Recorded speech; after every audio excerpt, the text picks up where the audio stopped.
has done and gave thanks to them. Hallelujah. Purihin po ang Panginoon. Amen. So let's come in a prayer at tayo po ay magpasalamat sa Panginoon dahil sa lahat ng tagumpay natin. At magpasalamat tayo sa lahat ng bagay dahil napakabuti ng Panginoon. Hallelujah. Hallelujah. Father, Son, Holy Spirit, aming Diyos, kahit po nasa online po kami nag-worship, Ama, sa salita at sa katotohanan, Ama, nananatili na dumadalisay ang iyong pag-ibig sa aming mga buhay. Butihan mo sa mga pastor na pinadala mo sa amin, Ama, sa mga tao at sa mga pamilya na nandito, Ama. Salamat sa bawat isa't isa na ang tagumpay namin, Ama, ay galing sa iyo at sa pag-uumpisa ng aming pag-aawitan, sa aming pag-aaral, at sa aming pag-grow, Ama, sa mga salita mo. Binahagi mo ngayong hapon sa amin.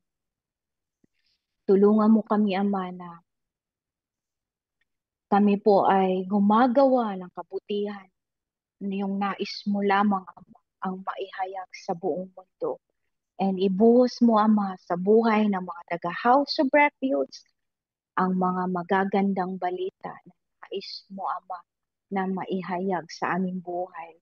Tanggapin mo po, Ama, ang aming mga alay ngayong hapon. Daladala namin, Ama, ang aming mga puso na dumadalisay. At daladala namin, Ama, ang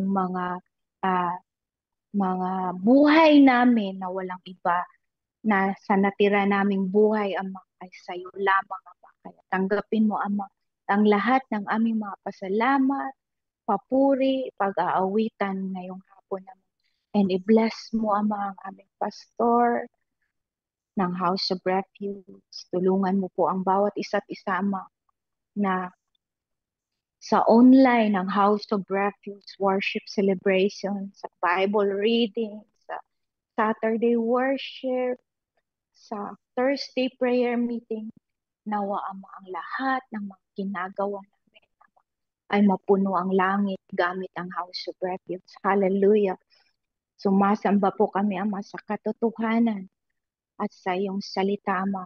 Doon po humuhugis ang aming mga puso. Dumadalisay lahat ang iyong mga mabubuting gawa. Kaya wala po kaming nais sa mga iyong hapon ang maitaas ka at mapurihin ka. Kaya palakpakan ang pangalan ng Panginoong Hesus sa aming pagdadasal ngayong hapon. In Jesus' name we pray.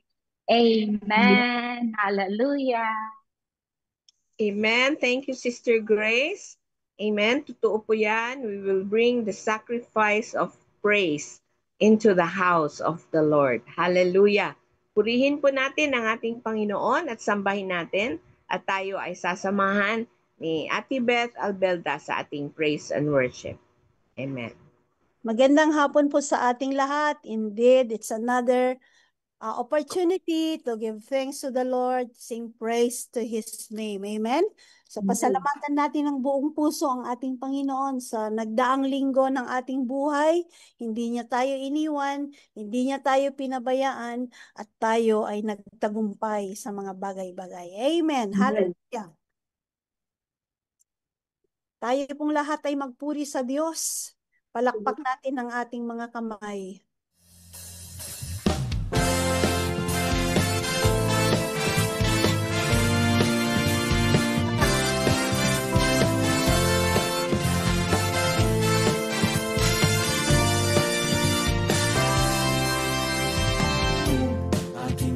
Masdan ang kalawakan, hindi ko maunawaan ang iyong dahilan kung bakit ako'y pinili mo tinalagaan. Di ko kayang isipin, hindi ko kayang sukatin ang pag-ibig mo, Jesus, na iyong binigay sa akin. Salamat, oh Jesus, sa pag-ibig mo. Walang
kundi pasalamatan ka.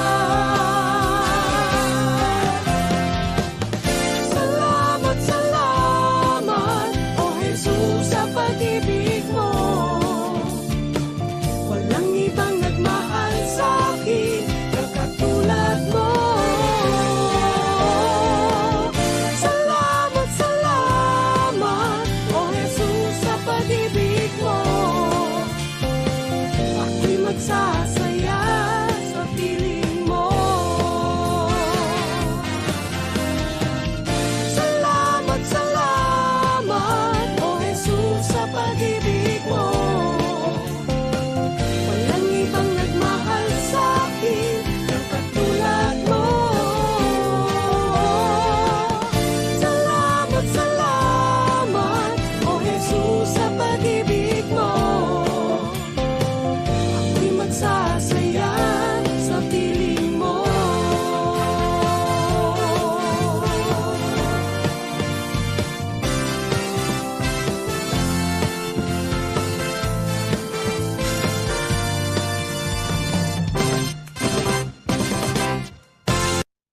Amen. Panginoon, nagpapasalamat kami sa kabutihan mo. Tunay na kahit sino, wala pang nagmahal sa amin ng katulad mo. That in spite, Lord, sa aming mga pagkukulang, sa aming mga kasalanan, sa lahat ng karumihan namin, nilinis mo kami at tinawag mo kaming mga anak. Ikaw lamang, Panginoon, ang nagtiwala sa bawat isa sa amin. Ikaw lamang ang nagbigay ng pag-asa. Kaya, Panginoon, sa hapong ito, sasambahin ka namin. Idedeklara namin ang kabutihan mo, ang kagandahang loob mo, Panginoon, sa aming mga buhay. Malwalhati ka at maitaas ka, Panginoon, sa aming kalagitnaan. Ulitin po natin ito na may pasasalamat ang Panginoon. Siya po ay karapat-dapat at tumanggap ng ating mga pagpapatuloy. Hallelujah. O Diyos, sa kabutihan mo, ako'y naririto upang magpuri sa iyo. O Diyos, sa kabanalan mo, nalulugod ako, buhay ay iaalay ko. Ikaw lamang ang nagtiwala sa akin, O Diyos, di kita bibiguin. Sa'yo maglilingkod ako, O Diyos, kay buti mo.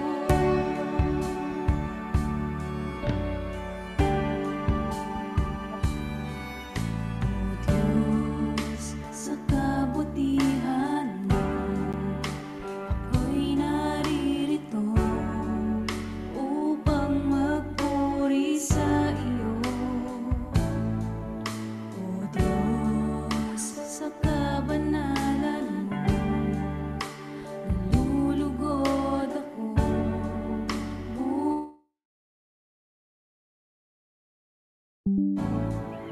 So, ikaw lamang ang nagtiwala sa akin, O Diyos, di kita bibiguin. Sa'yo maglilingkod ako, O Diyos, kay buti mo. Ikaw lamang ang nagtiwala sa akin, O Diyos, di kita bibiguin. Sa'yo maglilingkod ako, O Diyos, kay buti mo.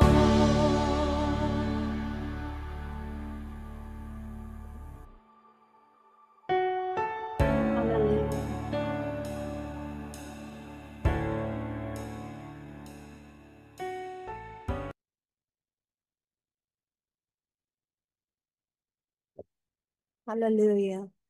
Panginoon, salamat sa iyong pagtitiwala. Salamat, Panginoon, sa gandahang loob na ibinigay sa amin. Sa hapong ito, hayaan mo na ikaw ang kumilos sa aming kalagitnaan. Hayaan mo na namnamin namin yung pag-ibig mo, Panginoon, bagamat kami magkakalayo. Manguna ka po at malwalhati ka. Sa pangalan mo, Panginoong Jesus. Amen and amen. Amen.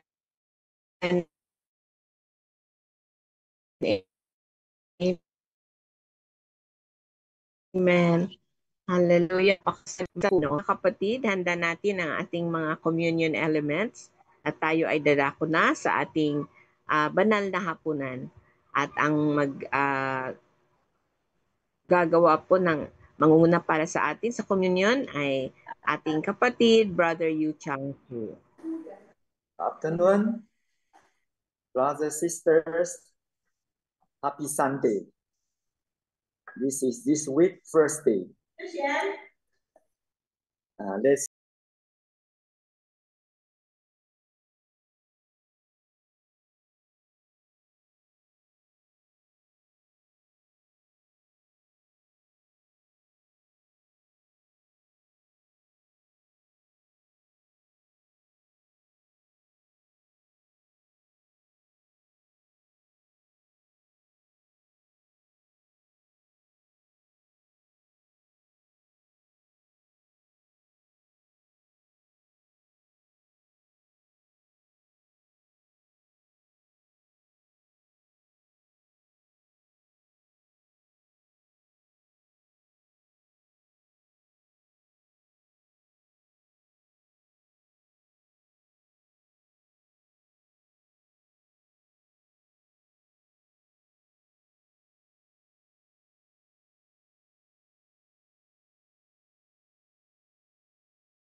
Recording in progress.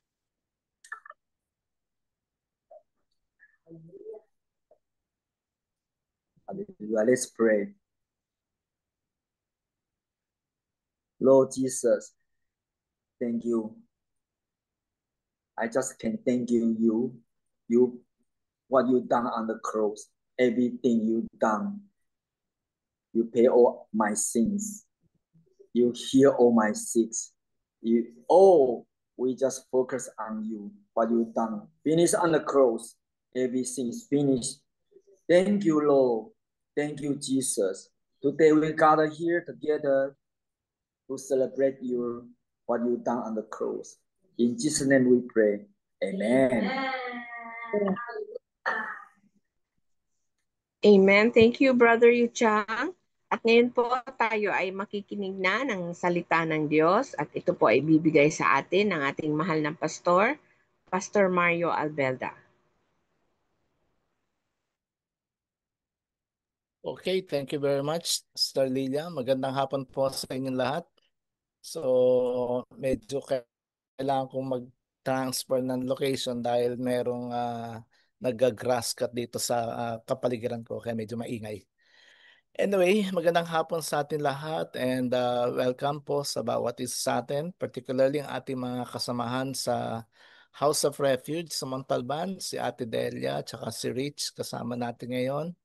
At si Pastor Wilfred po ay nasa Quezon para sa isang special na family gathering. Kaya po wala silang gawain kanina. So they're joining us this afternoon para po sa sama-sama nating gawain. So ngayon ay August 3 na at nasa unang linggo na tayo ng buwan ng Agosto. And salamat sa Panginoon sa kanyang grasya sa atin na patuloy na binibigyan niya ang bawat isa sa atin ng pagkakataon to be able to live this life for God. So mahalaga po na ang buhay na ito na pinagkatiwala ng Panginoon sa atin ay parati natin magugol sa tama at nararapat na kaparaanan. Amen? So let's come to the Lord in prayer. Let's pray. Lord, lumalapit po kami sa inyo ngayong hapon. Nagpapasalamat, Panginoon, for the opportunity. And thank you, Lord, for the privilege that we can always receive your word. Salamat po ng inyong mga salita ay patuloy na nagdadala ng kapangyarihan, ng pagbabago, pagtutuwid sa aming mga buhay, even as well as, Lord, inspiring us to be able to live this life for the glory of your name. Salamat po at binubuksan namin ang aming mga puso, ang aming mga kaisipan as we receive from you this afternoon. We thank you and praise you, Lord. In Jesus' name we pray. Amen. Amen. Amen. So, ayun po mga kapatid, sabi ko nga, yun po ay unang linggo ng Agosto and as I have mentioned nung last Sunday po na sabi natin, mula ngayong Agosto at sa mga susunod na buwan ay magkakaroon tayo ng malawakang pagtalakay sa ilan sa mga importanteng bahagi ng ating buhay bilang mga mananampalataya. Kasi po naniniwala ako na parati po na ang buhay natin bilang isang mananampalataya ay dapat na talagang umangkop ayon po sa tinakda at layunin ng Diyos para sa atin. Kaya po maganda po itong ating pag-aaralan for the next for many weeks starting this week. Alam ko po na ito magiging malaking bahagi ng buhay natin upang mahubog tayo bilang mga alagad ng Panginoon. So we're talking about the 24 vital areas for a disciple of Jesus Christ. 24 na mahalagang bahagi ng buhay natin na dapat natin maunawaan bilang mga disipulo o alagad ng ating Panginoon. Sa larangan po ng medisina, usually kapag ang isang tao ay nagpapa-check up o kaya merong emergency, normally po ay kinukuha o mga tinatawag na vital organs ng katawan ng isang tao para makita ang kalusugan, no, yung kalakasan o kahinaan ng katawan ng isang tao. At normally ito po ay tinitignan nila ito sa mga resulta ng laboratorio. At dito ay inaalam ang vital organs. Kumusta ba ang puso? Kumusta ang atay? Kumusta ang kidney? Kumusta ang iba't ibang bahagi pa, no, ang baga, no, ang bituka, no, iba-iba para malaman kung gaano kalusog o gaano kahina ang katawan ng isang tao. The same thing as well with our spiritual life. Tandaan po natin mga kapatid na ang tao po ay binubuo ng tatlong elemento. Meron tayong espiritu, meron tayong kaluluwa, at meron tayong katawan. Kaya nga kung gaano kahalaga ang vital organs sa ating mga buhay physically, mahalaga rin po itong 24 vital areas ng ating buhay upang sa gayon ay ma-assess natin o makita natin ang ating mga sarili sa harapan ng ating Panginoon if we are truly a disciple Recording stopped. of the Lord Jesus Christ. No? Kasi mahalaga po dahil our ultimate goal as a Christian is to be a disciple of the Lord Jesus Christ. It is not our goal to be able to attend church 100%. Hindi rin natin goal yung umattend lang tayo, kumanta, sumayaw, magbigay ng offering. Hindi po yun ang goal natin.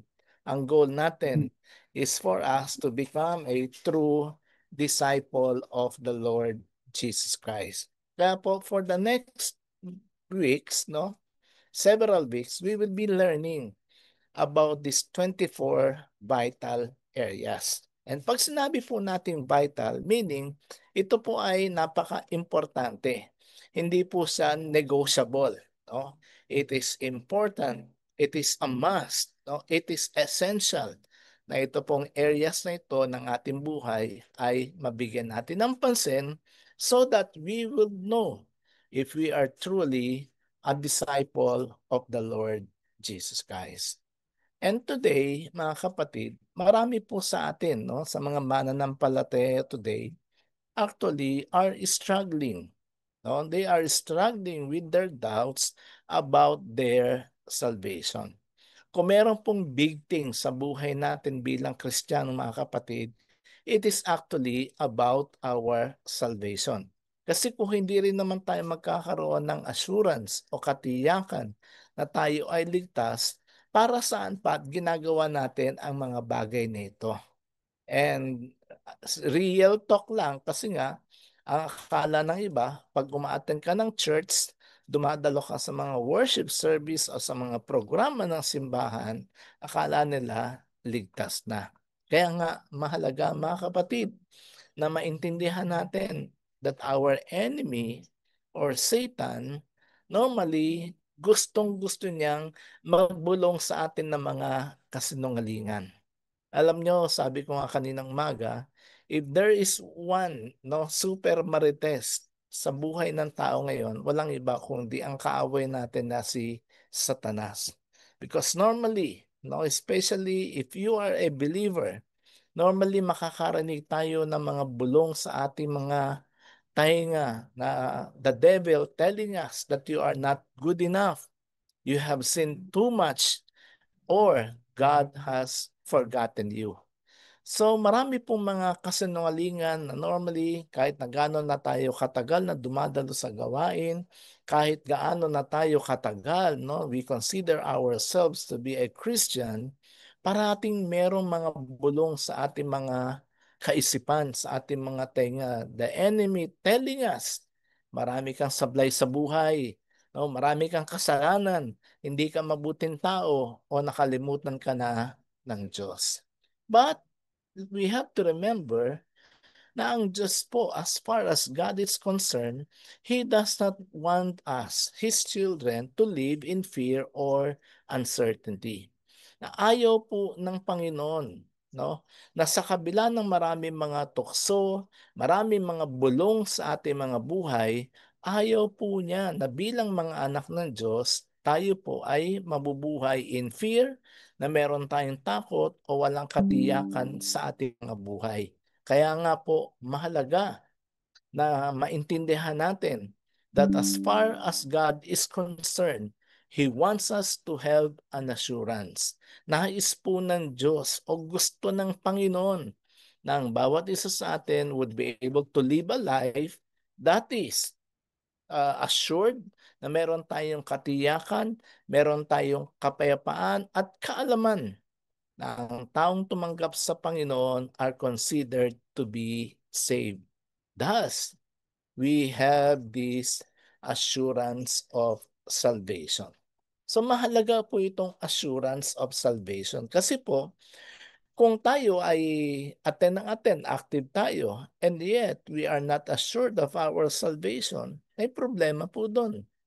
Kaya pala kuminsan marami pong mga Kristiyano, they don't have the courage, They don't have the courage to be able to share to others yung kanilang pananampalataya. It is because they themselves doesn't have an assurance of their salvation. Kasi mahirap po ang isang bagay na ipagsabi mo sa iba kung hindi ka sigurado.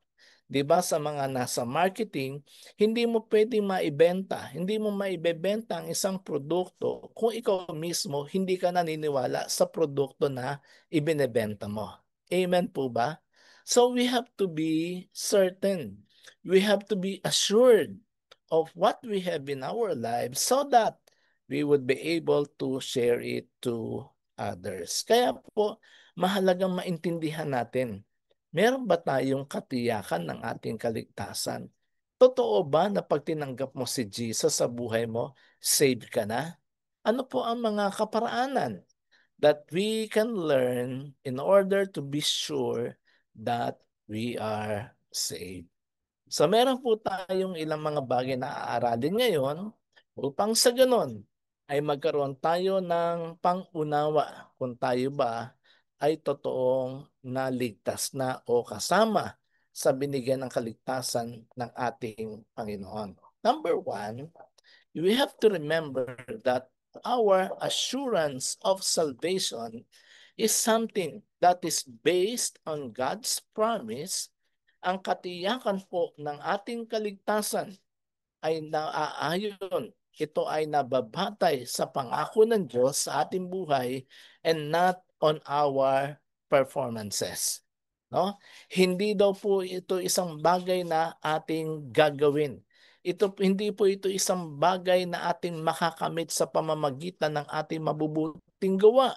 Ang pagkakaroon ng katiyakan ng kaligtasan ay base po sa pangako ng Diyos sa atin. In 1 John chapter 5 verse 13, ito po ang sabi.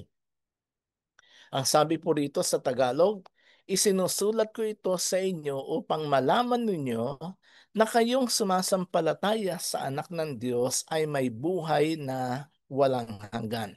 Sa Ingles, ang sabi po rito, I write these things to you that who believe in the Son of God, that you may know that you have eternal life. Mga kapatid, these words are not from me. Hindi po ito mga salitang galing kay Pastor Mario. Hindi po ito mga salitang galing sa sino mang mga church leaders, but this comes from the Bible, from the Word of God, telling us na ang sino mang sumasampalataya sa anak ng Diyos ay may buhay na walang hanggan. Amen po ba? No, very simple na sinasabi po sa atin ng salita ng Diyos na kapag tayo ay naniwala, nanampalataya, tinanggap natin ang anak ng Diyos sa ating mga buhay, then, mga kapatid, hallelujah, we can be assured of God's eternal life. See, hindi po ito nakabatay sa ating gawa, kundi sa pangako ng Diyos sa atin. Kaya po, very clear dito po sa binasa natin that eternal life is a gift. Ang buhay, ang pangako ng buhay na walang hanggan is something that is being given to us. It was a gift. Hindi po ito reward. Kasi minsan, di ba, I think kailan ba yun? The other Sunday, tinuro ko po sa inyo na ang gift at ang reward, magkaiba o ang harvest at reward, magkaiba. No? Especially dito po, ang reward is something na meron kang ginawa and you will be rewarded. Pero ang gift, no, maaring ikaw ay hindi karapat dapat tumanggap and yet it was given to you. So eternal life or salvation is not earned by our works kahit na gaano ka kabuti, gaano ka kamabuting tao sa kapwa mo o sa buong mundo. Ang kaligtasan po is not being earned by works, but we receive it by sa pamamagitan po ng ginawa ng ating Panginoong Hesukristo. In other words, brothers and sisters, if you have received Jesus in your life, o yung totoong tinanggap mo si Jesus sa buhay mo, you can be assured of eternal life. Amen? Not maybe, not someday, but even right now, we can enjoy the promise of God's eternal life. So it is something being given to us. Hindi ho natin ito pinagtatrabahuhan. Hindi natin ito ginagawa ng paraan to have eternal life. It is a promise being given to us. Pangalawa po, it is based on the work of the Lord Jesus Christ. No, sabi nga natin kanina, ito po ay nakabatay sa pangako ng Diyos, hindi sa gawa natin. Number 2, batay po ito na ayon sa ginawa ng Panginoong Yesus para sa atin. In John chapter 10 verse 28, it says here, binibigyan ko sila ng buhay na walang hanggan. Kailanman ay hindi sila mapapahamak at hindi sila maaagaw sa akin ninuman. Sa English po ang ganda. I give them eternal life and they will never perish and no one will snatch them out of my hand. So ito mga kapatid, are words directly from the mouth of Jesus. Nang sino mang binibigyan niya ng buhay na walang hanggan, sabi po rito, kahit kailan, kailanman ay hindi sila mapapahamak at hindi sila maaagaw ni naman sa akin.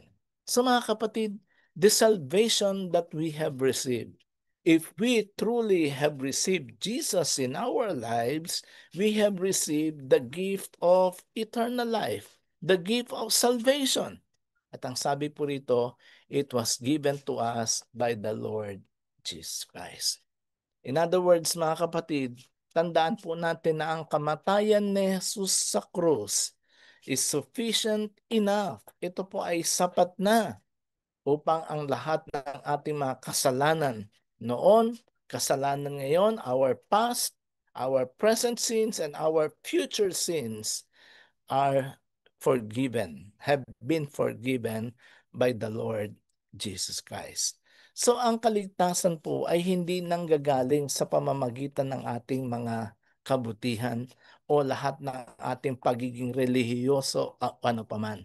It was actually a blessing, a gift given to us by Jesus.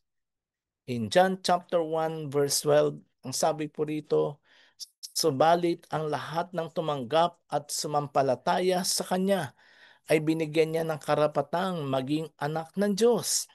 Verse 13, sila ay naging mga anak ng Diyos, hindi dahil sa isinilang sila ayon sa kalikasan o sa kagustuhan o kagagawan ng tao, kundi ayon sa kalooban ng Diyos. So mga kapatid, it says here that we have become a child of God because we were given that privilege. Amen po ba?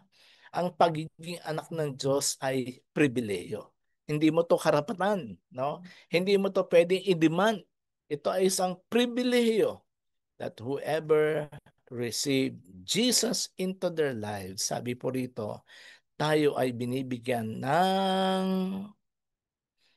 pribilehiyo na tawaging mga anak ng Diyos. So, ang ating pong assurance of salvation is based not on our good deeds, but it is based on the work of the Lord Jesus.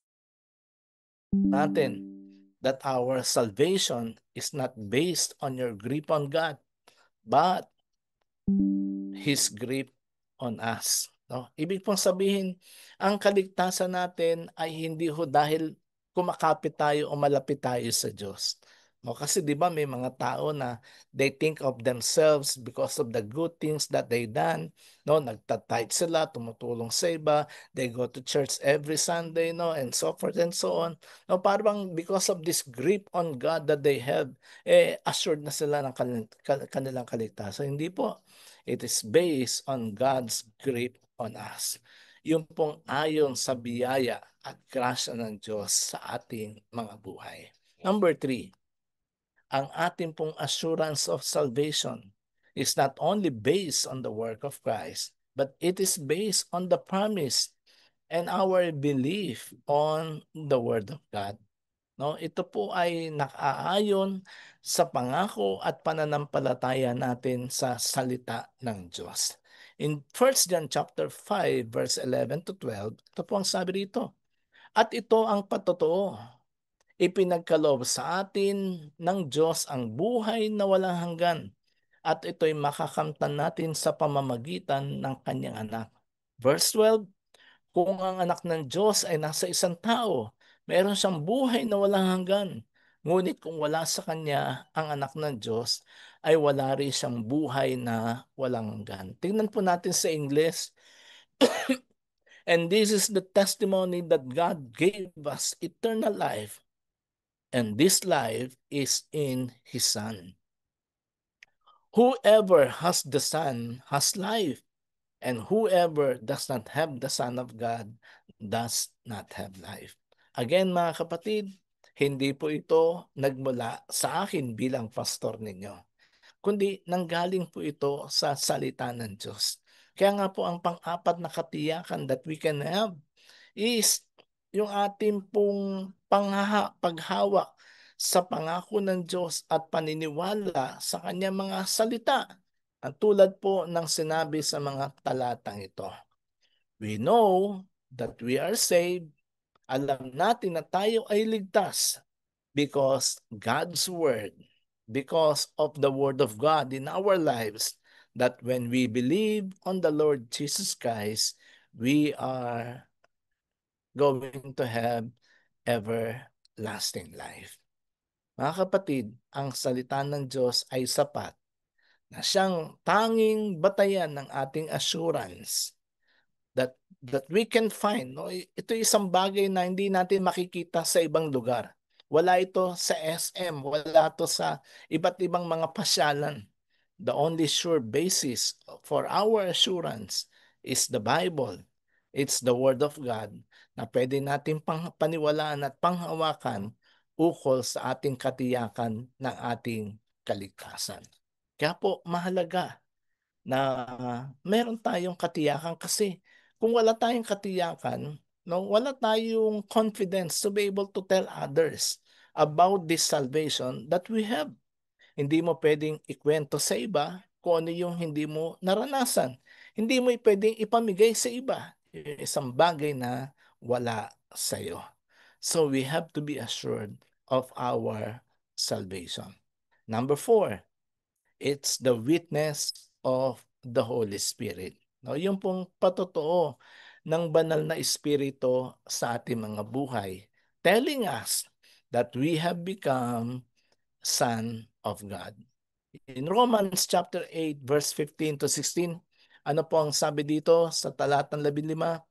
Sapagkat hindi espiritu ng pagkaalipin ang inyong tinanggap upang kayo ay mamuhay sa takot. Sa halip ang inyong tinanggap ay ang espiritu ng pagkupkop upang kayo gawing mga anak ng Diyos. Kaya tayo tumatawag sa Kanya ng Ama, Ama ko. Verse 16, ang Espiritu ang nagpapatotoo kasama ng ating Espiritu na tayo ay mga anak ng Diyos. Sa English po, for you did not receive the spirit of slavery to fall back into fear, but you have received the spirit of adoption as sons, by whom we cry, Abba, Abba, Father. The Spirit Himself bears witness with our spirit that we are children of God. Sabi po dito mga kapatid, ang Espiritu mismo, the Holy Spirit, no, in verse 16, tells us that it is the Holy Spirit Himself that testifies, no? Ito ang nagpapatotoo sa ating mga espiritu that we are God's children. No, alam nyo, maganda po dito yung pagpapatotoo na anak ka ng Diyos, hindi galing kay Google, hindi galing kay AI. Galing ito sa salita ng Diyos. Galing mismo sa salita niya na siya mismo nagsabi that it is the Holy Spirit, no? The third person in the Trinity, Himself giving a testimony in our spirit, telling us that we are God's children. Ang Holy Spirit po ang nagbibigay ng deep inner conviction sa atin that we belong to God. Alam nyo, ito yung isang bagay na hindi ko masasabi sa inyo kung paano ito nararanasan kasi most of the time, it depends on how deep is our relationship with God. In other words, iba-iba yung ating level ng relationship kay Lord, kay Lord, no? Pwedeng yung iba malalim, pwedeng iba mababaw. It depends, no, kung paano tayo umuugnay kay Lord. But the thing is, it is the Bible himself telling us that when we receive Jesus in our lives, we also have received the Holy Spirit in our lives. At ang Holy Spirit ang magbibigay, magkakaroon ng bulong sa puso mo, telling you that you now belong to God. Amen? No, na ngayon ay nasa Panginoon ka na. At siya din ang banal na Espiritu ang siya din tumutulong sa atin na tayo ay mag-produce o mamunga ng bunga ng Espiritu sa ating mga buhay. So mahalaga po mga kapatid, na isa sa mga katotohanan that you are now in Christ is that you are now producing the fruit of the Spirit in your life. Amen? No? So again, hindi ho yung pagdalo, hindi yung pagbibigay, hindi yung pagkanta o pagsayaw, hindi yung pagtulong sa iba, kundi ito po ay yung ang banal na Espiritu ang siya nagbibigay sa atin ng conviction na gawin kung ano yung tama, nararapat at matuwid sa harapan ng Diyos. Number 5, the evidence of a changed life. Ang panglima po na batayan that we can be assured of God's salvation sa buhay natin ay yung pong resibo, yung ebidensya, no? Yung pong katibayan ng buhay na binago ng Panginoon sa atin. Yung changed life. Of course, alam na marami sa atin ng 2 Corinthians chapter 5 verse 17, a very familiar verse, no? Anong sabi rito? Kaya't kung nakipag-isa na kay Kristo ang isang tao, isa na siyang bagong nilalang. Wala na ang kanyang lumang pagkatao sa halip. Ito'y napalitan na ng bago. Saying less, therefore, if anyone is in Christ, he is a new creation. The old has passed away. Behold, new things has come. No, mayroon na mga bagong bagay na ginagawa ang Diyos sa ating mga buhay. So mga kapatid, I'm sure alam natin ito. Pero ang tanong, ano na kayang klaseng pagbabago ng buhay? Tayo ba ay napabuti? Ever since that we have developed a relationship with God, napabuti ba ang buhay natin o naging paurong ang buhay natin? Mas naging mabuti ba tayong tao o mas naging masama tayong tao? Mga kapatid, ang sabi po rito, ang sinumang nakipagkaisa kay Kristo. Anyone who is in Christ, non-negotiable po ito. He must be or she must be a new creation. Of course, mga kapatid, ang pagbabago ng buhay natin ay isang proseso. Pero there must be changes that is happening, no, na dapat na nangyayari o nagaganap sa buhay natin kung talagang meron tayong pakikipag-isa sa Panginoon. Amen po ba? Kasi hindi pwede na walang mangyayari kung talagang nakikristo ka. Remember, alam niyo po, days ago, I was able to watch, no, napanood ko yung mga vlog na in-interview si Baron Geisler. I'm sure sa mga Pilipino, kilala natin si Baron Geisler, di ba? Lalo na yung mga nanood na Incognito, no? Siya si Sparrow. Siya si Jaguar. Siya yung sniper ng kanilang grupo. Pero sa real life, alam natin na itong taong ito used to be a bad person, no? Alam nyo, sabi doon sa interview niya ni Ami Austria. Ate Marlene, kilala mo si Ami Austria, di ba? Di mga panahon na artista noong mga panahon natin, di ba? No? Sabi niya, kasi way back sometime in 2006, nagkasama pala sila sa pelikula ng title ay Anak. And si Ami Austria ay parang kanyang role ay bilang isang ina during that time at si Baron ay kanyang anak because during that time I think si Baron Geisler was about 17 or 18 years old. We all know that he started very early sa kanyang movie career. no, sa kanyang career bilang isang artista.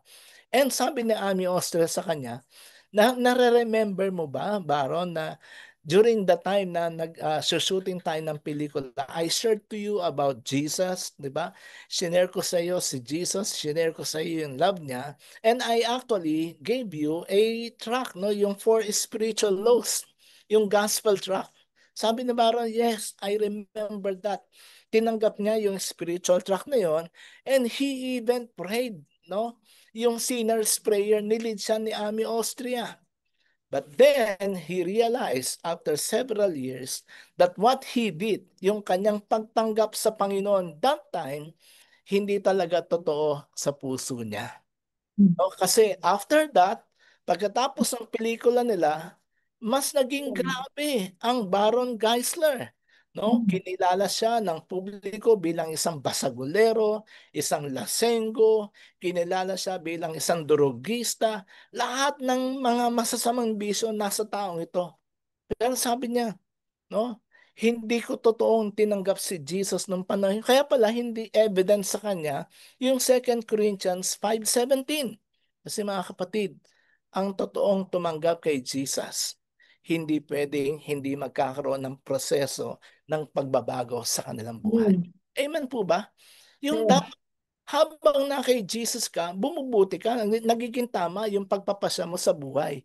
Hindi yung dati ka ng ganito, lalo kang sasama. Dapat lalo kang bubuti. Because of your union, having this relationship with Jesus Christ. Kaya nga po mga kapatid, mahalaga na bagamat tayo po ay nailigtas sa pamamagitan ng pananampalataya, pero mahalaga din that we live a good and exemplary Christian life. Siguro hindi na exemplary, mabuhay ka lang ng tama at maayos na Christian life so others can be attracted to Christ through our testimony. Because people around us, they often see us, they often watch the way we live, no? Tinitingnan ng mga tao. Alam nyo ba, si Baron Geisler, ang dami niyang pinagdaanan sa buhay niya until such time that he really repented and gave up his life sa Panginoon nung mga panahon na yun. Mga kapatid, because of that, hindi siya perpekto pa, hindi siya ganap na mabuting tao, meron pa rin mga challenges sa buhay niya. But, sabi niya, he admitted, unti-unti, no? Wala na yung pagiging addict niya, wala na yung pagiging basagolero niya, wala na yung pagiging durugista niya. Meron pang mga temptation sa buhay niya, pero alam niya sa puso niya at sa buhay niya na binabago siya ng Panginoon. Mga kapatid, mahalaga pong makita sa atin ang tinatawag na manifestation. Alam niyo sa mga anong tawag dito sa mga millennials, meron tinatawag na manifest, di ba? Dapat mag-manifest yung buhay natin o yung mga bagay na dapat na makita sa ating mga buhay. Ano po ang mga katibayan ng tinatawag na buhay na binago na ng ating Panginoon? Number one, we have this hunger and obedience to the Word of God. Na kapag katotoong si Lord nasa puso, pagkagutom sa salita ng Diyos. At hindi lamang yung para makinig ka at magbasa, kundi yung susundin mo ang salita ng Diyos sa buhay mo. Alam nyo, na-bless ako talaga siguro. Ano bang tawag dito? Talagang I spend 1 hour watching that vlog. Sabi ko, Lord, napakabuti mo. Kasi talagang nakikita no, yung pagkilos at paggalaw mo sa isang tao kapag isinuko niya ang buhay niya sa Panginoon. Tayo kaya, mga kapatid, mga taga-House of Refuge, meron ba tayong hunger? Meron ba tayong pagkagutom? Meron ba tayong desire sa mga puso natin that we want to obey God in our lives? O attend lang tayo ng attend, pero wala tayong intention o hangarin sumunod sa salita ng Diyos? Mahalaga po na tayo ay magkaroon ng pagkagutom at hindi lamang pagkagutom sa Panginoon kundi yung hangarin sundin natin ang Panginoon sa pamamagitan ng kanyang mga salita. Pangalawa, we also have to have this love for other believers. Diba, last Sunday, I talked to you about yung tinatawag natin mga palatandaan ng mga committed disciple of the Lord Jesus Christ. And one of those was our love for other believers. Teka po, parang merong nagpaparada sa paligid ko. Narinig niyo ba ingay? Hindi naman. Hindi naman po. Hindi naman. Oh, sige. Pero parang nadidistract ako, lilipat.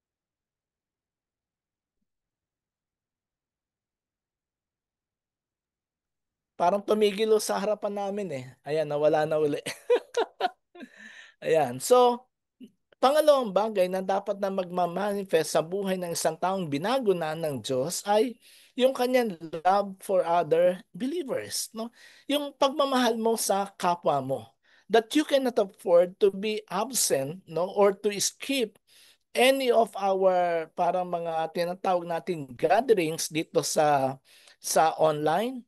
Meron din tayong mga physical gatherings. Mga kapatid, ang isang totoong taong binago ng Diyos, nag-uumapaw, nauhubog yung kanyang pagmamahal towards other believers.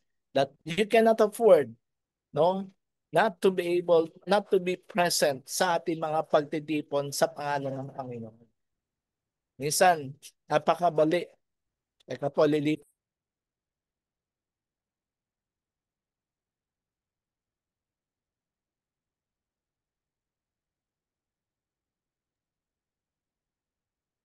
Mga aso naman po yung kalabang ko doon sa kabila. Ang ingay. Ay, ay nako. Ayan. Tapos nag-grass cut kaya pwede na ako dito. Ayan, okay na. So, mga kapatid, pangalawa is our love for other believers.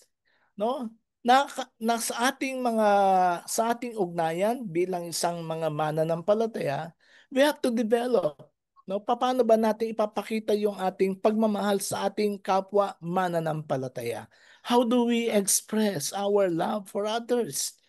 Minsan sa mga physical gatherings, masakit ang ngipin, masakit ang ulo. Most of the time, sabi nila, ayoko muna, hindi mo na ako attend kasi meron akong ganito, ganyan, ganon. Mga kapatid, we have to develop this love for other believers. That we do something, we act on doing something na kung saan pwede natin maipakita ang ating malasakit, ang ating pagmamahal sa bawat isa. And thirdly, turning away from sin. Alam niyo po itong tao ito na binabanggit ko sa inyo, si Baron Geisler. Sabi niya, no, at the course ng kanyang mga interview, ng mga patotoo niya, meron siyang mga pinagdadaanan sa buhay niya.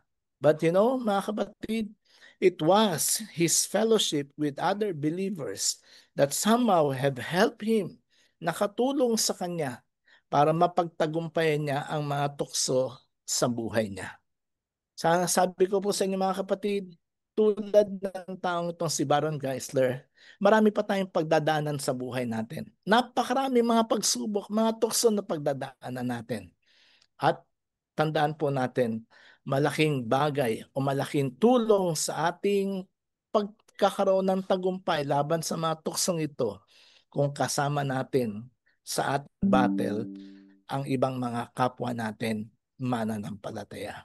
That is why, sinasabi ko, kagabi sinabi ko, kung meron man kayong pinagdadaanan, willing kami na makikinig sa inyo and to be able to pray for you.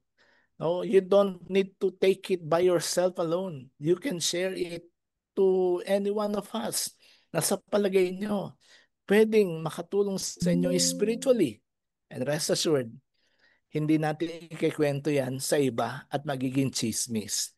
So mga kapatid, we have to develop that love for others.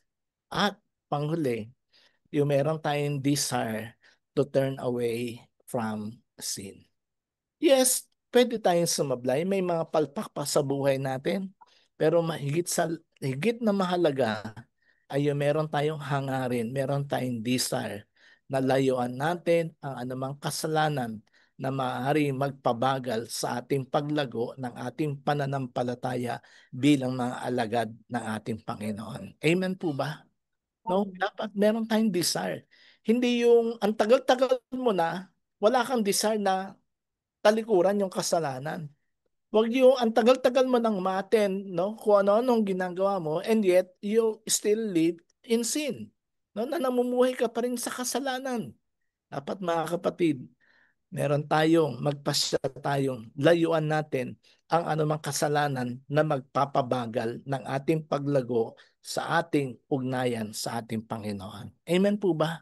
Amen. Kapatid, it's about time na hindi lamang tayo magkaroon ng assurance of our salvation, but it's about time that a changed life must be seen in us. We need to hunger. We need to obey the word of God. We need to have that love for other Christians. And we have to turn away from any sin that entangles us na siyang nagpapabigat ng ating buhay bilang isang mananampalataya. Remember that all of these things are not the basis of our salvation. Hindi ito yung magliligtas sa iyo, yung lumayo ka sa kasalanan, mahalin mo ang kapwa mo, sumunod ka. Hindi ito. But this is actually the result. Ito ang byproduct. Ito ang bunga ng ating kaligtasan. I hope and pray that HOR people, tayo mga taga House of Refuge, would be able to have this assurance of salvation and that we manifest in our life yung mga katibayan ng isang taong binabago ng Panginoon. We have this hunger and obedience to the Word of God. We love other believers and we turn away from sins. Let us pray. Lord, marami pong salamat. Salamat po for teaching us today. And thank you, Lord, for giving us the assurance ng aming kaligtasan. Nawa po, Panginoon, ang bawat isa sa amin ay mamuhay sa katotohanan ng mga pangako mo sa amin. At magamit mo kami, Panginoon, na may pamahagi namin, mai-share namin ito sa ibang mga tao. We thank you and praise you, Lord. In Jesus' name. Amen. Okay, mga kapatid, sabi ko rin po last Sunday, resume tayo sa ating small group. At ito po ang ilan sa mga questions that we need to ponder sa ating small group. Una, lubusan ka bang nakakatiyak ng iyong kaligtasan? Pag-usapan niyo po sa bawat isa. Bakit? Paano ka nakakatiyak? Pangalawa, meron pa bang mga kasalanan o issues sa buhay mo na dapat mo nang isuko sa Diyos? Pangatlo, ano ang manifestation ng bagong buhay ang nakikita mo sa iyong personal na buhay? Amen po ba? No? So mga kapatid, magkakaroon tayo ng maikling panahon na tayo po ay magkakaroon ng sharing dito po sa mga bagay na ating natutuhan at narinig sa hapong ito. And I hope ng bawat isa po sa atin would be able to participate dito po sa ating break room, no? Breakout room. So, mga kapatid, magkaroon tayo ng ilang sandali ng pagtalakay, sharing tungkol dito sa mga bagay na ito. At ayan, siguro natin ng room para mas mabilis. Okay.